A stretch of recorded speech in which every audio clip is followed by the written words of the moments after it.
देखिए, इस समय दुनिया में क्रूड ऑयल की कीमत इसलिए बढ़ रही है क्योंकि किल्लत हो रही है, कमी हो रही है। स्ट्रेट ऑफ हॉर्मुज़ से तेल आ नहीं रहा है, निकल नहीं रहा है। दुनिया में रोज़ करीब 100 मिलियन बैरल्स तेल की खपत होती है।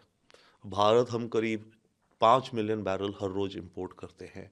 चाइना करीब 10 मिलियन बैरल इंपोर्ट करता है। अलग-अलग देश करते हैं। अब जब कीमतें बढ़ रही हैं तो अमेरिका ने अपने pure capitalism, free market angle से उसने अव्वल तो कहा कि रशिया का जो तेल है समुंदर में, यानी कि रशिया की शिप्स हैं काफ़ी सारी जिनमें रशिया का तेल है, वो समुद्र में कहीं से कहीं जा रही हैं, या फिर काफ़ी ऐसी शिप्स हैं जिनको केवल स्टोरेज की तरह इस्तेमाल किया जा रहा है, वो समुद्र में खड़ी हैं, उनमें तेल भरा हुआ है। जब कोई बायर मिलता है रशिया को तो वो भेज दी जाती है शिप। ऐसी करीब 150 टैंकर्स हैं रशिया के जिनको कहा जाता है एट द सी और ऑयल एट सी। उसका 30 दिन का वेवर दिया अमेरिका ने सबको कि भाई रशिया से तेल खरीद लो। अब वो भी करीब 100 से 150 मिलियन बैरल है उन सारी शिप्स में जो रशियन शिप्स हैं। तो कुछ तो किल्लत थोड़ी बहुत सॉल्व वहाँ से हुई।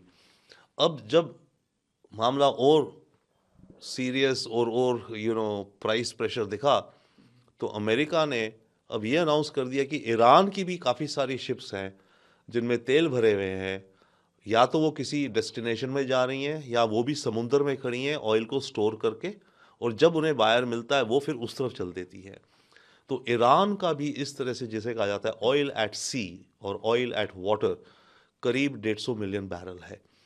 तो ईरान का 150 मिलियन हो गया, उससे अलावा रशिया का 140 150 शायद वो भी है, तो करीब 300 मिलियन बैरल की सप्लाई दुनिया की मार्केट में आएगी। तो तेल की कीमतें थोड़ी थम सकती हैं।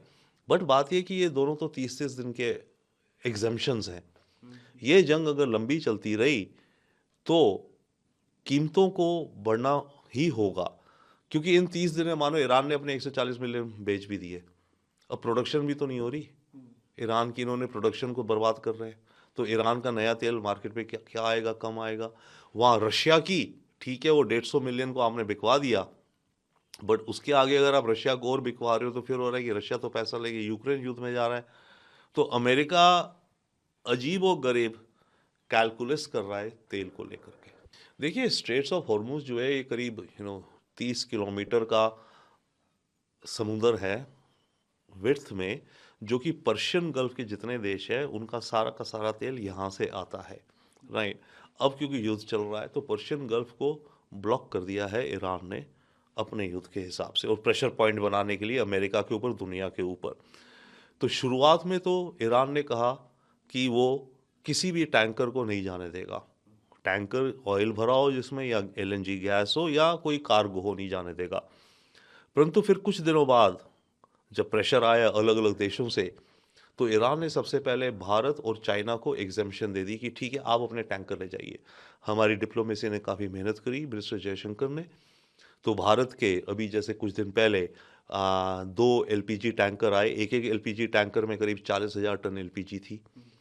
एलएनजी आए, उधर चाइना के भी आ रहे हैं। तो ईरान अब पॉलिसी बना रहा है स्ट्रेट ऑफ हॉर्मुज से शिप्स को जाने देने की। उसकी पॉलिसी में अब ये हो रहा है कि जो देश दुश्मन नहीं है उनके टैंकरों को हमें जाने देंगे, और ये बिल को कानून बनाने के प्रयास में है ईरान अपनी पार्लियामेंट में। जो दुश्मन देश है उनको नहीं जाने देंगे। दुश्मन देश हो गए यानी कि अमेरिका, इजराइल और जो भी देश ईरान के खिलाफ इस जंग को सपोर्ट कर रहे हैं। तो अव्वल तो एक ही हुआ। दूसरा ये हो रहा है कि जो भी शिप्स जाएंगी, चाहे मेरे फ्रेंडली नेशंस की भी, हम उनसे एक टोल टैक्स यानी कि चुंगी लेंगे एक तरह से। ओके। और खबर ये है कि अभी कल एक टैंकर ने करीब $2 मिलियन यानी कि ऑलमोस्ट मान लीजिए 20 करोड़ रुपए दिए हैं क्रॉस करने को। तो ऐसे में ईरान की पॉलिसी शायद ये होगी जो उसके फ्रेंडली देश हैं उनसे वो टोल कम लेगा, मानो $1 लाख, $2 लाख। बट जो अमेरिकन और ब्रिटिश और इजरायली लिंक्ड या उनके ओनरशिप की शिप्स हैं, उनको अगर जाने भी देगा तो उनसे खूब अच्छा खासा पैसा मांगेगा, 2 मिलियन $5 मिलियन।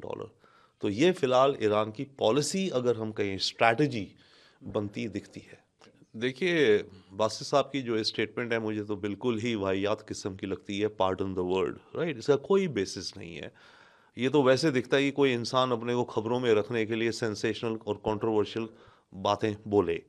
मैं इसको इस तरह से लेता हूँ, क्योंकि अव्वल पाकिस्तान के ऊपर अमेरिका अटैक क्यों करेगा? फिलहाल तो कोई रीज़न दिखता नहीं है। इनके जनरल मुनीर और शहबाज शरीफ तो इतने अच्छे यार हैं ट्रंप के, इतने अच्छे ना भी हों अमेरिका के यार, परंतु कोई क्या कारण है अमेरिका, वो क्या ज़रूरत है पाकिस्तान पर अटैक करने की, अनलेस कि पाकिस्तान का न्यूक्लियर आर्सेनल को कब्जा करने के लिए। पर अमेरिका अगर करेगा तो वो तब करेगा जब उसे देखेगा कि पाकिस्तान टूटने वाला है और पाकिस्तान के न्यूक्लियर एसेट्स आतंकियों के हाथ लग जाएंगे, तभी अमेरिका ऐसा कदम सोच सकता है। अब अगर वैसी सिचुएशन आती है तो अव्वल तो वो इंडिकेट कर रहा है कि बासत के हिसाब से तो पाकिस्तान टूटने वाला है और उसके न्यूक्लियर वेपन आतंकियों के हाथ लगेंगे, तभी तो अमेरिका अटैक करेगा उनको बचाने के लिए, न्यूक्लियर आइटम्स को। और दूसरी बात, ये तो और भी ज़्यादा अजीबोगरीब लॉजिक है कि अगर अमेरिका ने हम पे अटैक किया तो हम भारत पे अटैक करेंगे। इसका कोई लॉजिक नहीं दिखता मुझे। तो ये स्टेटमेंट मात्र और मात्र सेंसेशनलिज्म, अपने को खबरों में बनाने के लिए दी गई है। सर उधर कनाडा को लेकर भी एक खबर है का कोई लिंक जो है वो नज़र नहीं आता है। ये बात अब काफ़ी हद तक क्लियर हो रही है। एक नया इंटरव्यू भी हुआ है संजय कुमार वर्मा, उनका भी, उन्होंने भी इस पे कई बातें कही हैं, रखी हैं, क्या कहेंगे? देखिए, हमारे एम्बेसडर जो कनाडा में थे, हाई कमिश्नर संजय वर्मा, उन्होंने जो कहा सही कहा। उन्होंने कहा कि कनाडा के साथ हम दो अलग अलग बकेट्स में बात कर रहे थे, दो कैटेगरी। एक तो ये हरदीप सिंह निज्जर का जो भी केस है, अव्वल ऑब्वियसली भारत का कोई इन्वॉल्वमेंट नहीं है, हमारी सरकार के एजेंट्स का कोई इन्वॉल्वमेंट नहीं है। ये आपस में गैंग्स की राइवलरी है, ट्रांसनेशनल क्राइम है। इसको मिलजुल के हम आपके साथ इन्वेस्टिगेट करने में पूरी मदद करेंगे, पर ये आपका अपना अंदरूनी मामला, आप इसे सॉल्व करो। और इसे आप इसलिए और भी सॉल्व करो क्योंकि आपकी धरती से ऐसे तत्व भारत की नेशनल सिक्योरिटी और आतंक फैलाते हैं, मनी लॉन्ड्रिंग करते हैं, एक्सटॉर्शन करते हैं। तो एक तो वो है।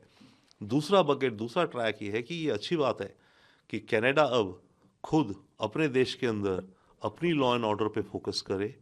इस तरह के criminal gangs, criminal networks, money laundering, transnational crime, drug smuggling, सारा एक्सटॉर्शंस का जो धंधा चल रहा है कनाडा के अंदर, और कनाडा में कुछ इस तरह के तत्व जो हैं वो भारत में कर रहे हैं इस तरह की एक्सटॉर्शन, वहाँ से बैठ के उन पर कैनेडियन सरकार अंकुश ही ना लगाए, ऐसे एलिमेंट्स को पकड़ के जेल में डाले।